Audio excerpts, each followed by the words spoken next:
اعوذ باللہ من الشیطان الرجیم بسم اللہ الرحمن الرحیم علم یجدک یتیما فآوا الی آخرہ۔ سورہ ضحیٰ کی تفسیر شروع ہو چکی تھی۔ خالق کائنات اس میں پیغمبر اکرم سے ارشاد فرماتا ہے، پیغمبر اکرم کو دی گئی کچھ نعمتوں کی طرف اشارہ کرتے ہوئے اور مستقبل میں دی جانے والی نعمتوں کا وعدہ کرتے ہوئے ارشاد ہوا، علم یجدک یتیما فآوا، اے نبی کیا جب آپ یتیم تھے تو ہم نے آپ کو پناہ نہ دی؟ فضمک الی جدک، آوا یعنی خدا نے پناہ دی۔ کس طریقے سے؟ فضمک الی جدک عبد المطلب ثم الی امک ابی طالب، کہ آپ کو ملا دیا، حوالے کر دیا کس کے؟ آپ کے دادا عبد المطلب کے، اور اس کے بعد آپ کے چچا جناب ابو طالب کے۔ جناب عبد المطلب نے پہلے نبی کو پروان چڑھایا ظاہری اعتبار سے، اور اس کے بعد جناب ابو طالب نے، تو انہی دونوں چیزوں کا ذکر کیا گیا۔ فعطفہ علیک، پس ابو طالب کو مہربان بنایا اللہ نے آپ کے اوپر، کہ انہوں نے کس مہربانی کے ساتھ حتیٰ اپنے بچوں کو خطرے کے دور میں آپ کے بستر پہ سلاتے ہوئے آپ کی حفاظت کی۔ اس طریقے سے عطوفت ابو طالب نے آپ کے ساتھ دکھائی۔ ووجدک ضالا فہدی، اور جب آپ کو گمشدہ پایا تو لوگوں سے روشناس کرایا۔ ضالن، اب اس کے کئی احتمالات ہیں، کئی ترجمے ہیں، صاحب کتاب نے بھی سمیٹ دیا ہے، جو بیان کیا گیا وہ سب ذکر کر دیا ہے، مگر ظاہر سی بات ہے ہر نظریے کے ساتھ تو یہ بھی نہیں ہوں گے موافق۔ نقل قول اور چیز ہوتی ہے، کسی نظریے پہ شدت کے ساتھ حمایت کا اظہار کرنا وہ اور چیز ہے۔ انہوں نے بھی 2-3 قول نقل کیے ہیں۔ ووجدک ضالن، ضالن یعنی فی الطریق، راستے میں آپ کو بھٹکا ہوا پایا۔ حتیٰ اتت بکا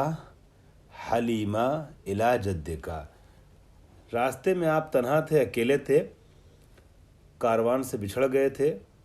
گھر والوں سے دور ہو گئے تھے، تو اس وقت جب آپ کو راستے میں سرگرداں پایا حلیمہ سعدیہ نے، تو آپ کے جد جناب عبد المطلب سے لا کر کے ملایا، ان کے حوالے کیا، ان تک لوٹایا۔ اور پھر شعاب مکہ، یا جب آپ مکے کے شعاب میں، شیب ابی طالب جو شگاف ہوتا ہے، جو 2 پہاڑیوں کے بیچ کی جگہیں ہوتی ہیں،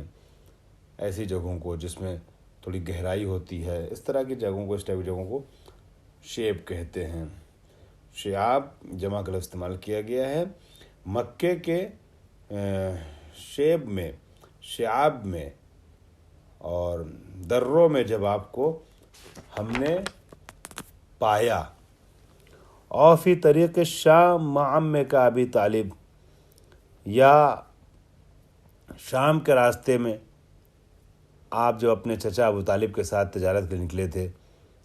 اور ابھی زیادہ عمر آپ کی نہ ہوئی تھی،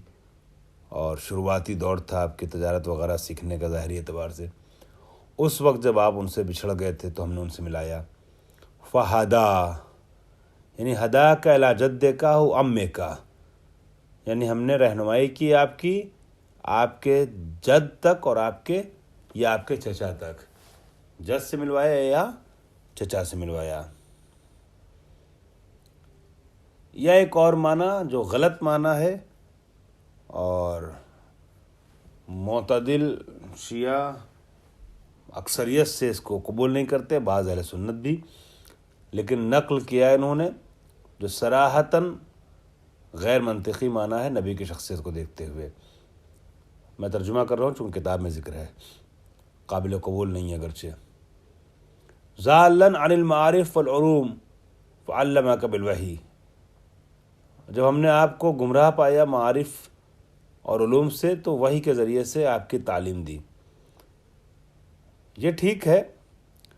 کہ خالق کائنات وحی کے ذریعے سے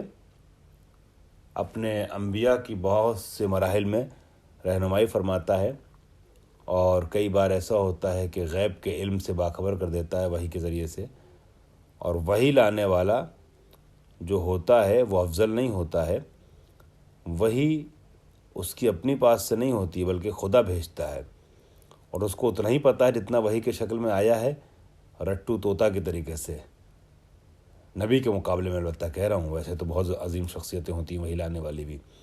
لیکن نبی کے مقابلے میں اتنا ہی اس کو پتہ جتنا بتا کے بھیجا گیا، اور نبی کو اس سے ماں ذات بہت سی باتیں پتہ ہوتی ہیں جو وحی لانے والے کو نہیں پتہ ہے۔ لیکن بہرحال وحی کے ذریعے سے بہت سی چیزیں اللہ نبی کو بتاتا ہے، اس میں کوئی دو رائے نہیں، مستقبل کی بہت سی چیزوں سے باخبر کرتا ہے وحی کے ذریعے سے، اس میں کوئی دو رائے نہیں، مگر یہ لفظ استعمال کرنا کہ معارف اور علوم سے بھٹکے ہوئے تھے، گمراہ تھے، اور پھر وحی کے ذریعے سے وہ معارف اور علوم عطا کیے، یہ تھوڑا سا اصطلاح غیر مناسب ہے نبی کی شخصیت کو دیکھتے ہوئے۔ بہتر مفہوم وہی ہے جو علامہ زیرک حسین صاحب نے بھی اور بعض مفسرین و مترجمین نے بیان کیا ہے کہ ضال کے معنی ہوتے ہیں گمشدہ کے، اور ہدا کے معنی ہوتے ہیں روشناس کرانے کے، یعنی جب آپ مکے والوں کے درمیان ناشناس تھے تو ہم نے روشناس کرایا، ہم نے تعارف کرایا، ہم نے پہچانوایا، ہم نے بتایا لوگوں کو، آپ کی معرفت کرائی کہ آپ کون ہیں۔ وَوَجَدَكَ عَائِلًا فَأَغْنَىٰ، اور اے نبی جب آپ فقیر تھے، تنگ دست تھے، ضرورت مند تھے، محتاج تھے، تو ہم نے دولت دے کر کے آپ کو غنی بنایا۔ فَأَغْنَىٰ بِتَرْبِيَّةِ أَبِي طالب وَرِبْحِ التِّجَارَةِ وَالْغَنَائِمِ، ابو طالب کی تربیت کے ذریعے سے، یعنی ظاہر سی بات ہے جناب ابو طالب کے ساتھ رہ کر کے، ان کے ساتھ پروان چڑھ کر کے پیغمبر اکرم نے بہت سی چیزیں حاصل کی، تجارت کے جو منفعت ہوتی تھی اور جو غنیمتیں ملتی تھیں، ٹھیک ہے، اور غنائم سے مراد جانور بھی ہو سکتے ہیں، غنیمتیں زیادہ بہتر ہے، تو یہ سب چیزیں جو ملتی تھیں اس سے دھیرے دھیرے ہم نے غنائم جنگی کے ذریعے سے بعد میں، اور پہلے ابو طالب کے ساتھ تجارت کے فوائد اور منفعتوں کے ذریعے سے، ربح التجارت کے ذریعے سے آپ کو مالا مال کیا۔ البتہ یہاں پر انہوں نے شاید خلاصے کی وجہ سے، جس وجہ سے بھی جو حقیقی ترین، مشہور ترین اور بہترین مصداق ہو سکتا ہے اس کا ذکر نہیں کیا ہے۔ وَوَجَدَكَ عَائِلًا سے مراد جناب خدیجہ کی ذات ہے۔ امام فخر رازی جیسے وہ عالم کے جو بہت سی جگہوں پر اہل بیت کا ذکر کرنے سے گریز بھی کرتے ہیں، انہوں نے بھی رسول اکرم کی شریک حیات جناب فاطمہ زہرا کی مادر گرامی کا یہاں پر آ کر کے تذکرہ کیا ہے، اور ہمارے اکثر مفسرین جو ہیں وَوَجَدَكَ عَائِلًا کو منسوب کرتے ہیں جناب خدیجہ کے مال کی طرف، کہ ہم نے خدیجہ کی دولت دے کر کے آپ کو غنی بنایا۔ نہ تجارت سے اتنا فائدہ ہوا، نہ غنائم جنگی سے اتنا فائدہ ہوا، ذاتی طور پہ نبی کو جو دولت ملی ہے وہ جناب خدیجہ کی دولت ہے، جو جناب خدیجہ نے نبی کے اختیار میں کر دیا تھا شادی کے بعد۔ وہ ملیحۃ العرب جن کا مکے میں، مدینے میں، حجاز میں، طائف میں، بصرے میں، کوفے میں، شام میں، فارس میں، عراق میں، ایران میں، مصر میں، اس زمانے کی 2/3 آباد سرزمینوں پہ جن کی تجارت چل رہی تھی، جن کے مال و اسباب تھے، ہزار کنیزیں جن کی خدمت پہ رہا کرتی تھیں، اور کئی 100 افراد مشتمل تجارتی کاروان جن کا جایا کرتا تھا، وہ ملکۃ العرب جو ہیں وہ اپنا مال جناب خدیجہ، جناب پیغمبر اکرم کی خدمت میں ڈالتے ہوئے کہتی ہیں کہ یہ آج سے میرا نہیں بلکہ آپ کا ہے، اور کب کہا اس کا پس منظر ہے، اختصار پر ہماری بنا ہے، اس لیے اس کو تفصیل سے بیان نہیں کر رہے ہیں، یہ مال جناب خدیجہ کا تھا۔ فعمل، جب ہم نے سب کچھ کیا آپ کے ساتھ تو ہم تقاضا آپ سے کرتے ہیں نبی، فعمل یتیمہ فلا تقہر، اب یتیم کو دیکھیے تو اس پہ غلبہ کا حاصل کرنے کی کوشش مت کیجیے، قہر و غلبہ سنا ہوگا ایک ساتھ استعمال ہوتا ہے، قہر آلود نگاہوں سے نہ دیکھیے، فلا تغلب ہو علی حق ہی لضعف، اس کے کمزوری کی وجہ سے اس پہ قہر اور غلبہ حاصل کرنے کی کوشش نہ کیجیے، وَأَمَّس، اس کے حق کے اوپر غالب مت آئیے، وَأَمَّ السَّائِلَ فَلَا تَنْهَرْ، یعنی فلا تزجر ہو، زجر کہتے ہیں منع کرنے کو، روکنے کو، تو جو سائل ہو، سوال کرنے والا، اس کو جھٹکیے نہیں، وَأَمَّا بِنِعْمَةِ رَبِّكَ فَحَدِّثْ، اور اپنے رب کی نعمتوں کو یاد کرتے رہیے۔ حدث دو مفہوم کو اپنے اندر سمیٹے ہوئے، وَهُوَ شَامِلٌ لِكُلِّ نِعْمَةٍ، اور یہ حدث جو ہے وہ ہر نعمت کو شامل کیے ہوئے، یعنی ہر نعمت کو ذکر کیجیے۔ وَلِلتَّحَدُّث بِلِسَانِ الْمَقَال وَالْحَال، ایک طرف تو ساری نعمتوں پہ شکر کیجیے، اس کا تحدث کیجیے۔ پھر تحدث کیسے کیجیے؟ تحدث صرف زبان سے نہیں، زبان کے ذریعے سے بول کر کے اور حال کے ذریعے عمل کے ذریعے سے بھی شکر ادا کیجیے اللہ کا۔ اور اللہ کے نعمتوں کا تحدث اور شکر یا ذکر و بیان ایک یہ ہے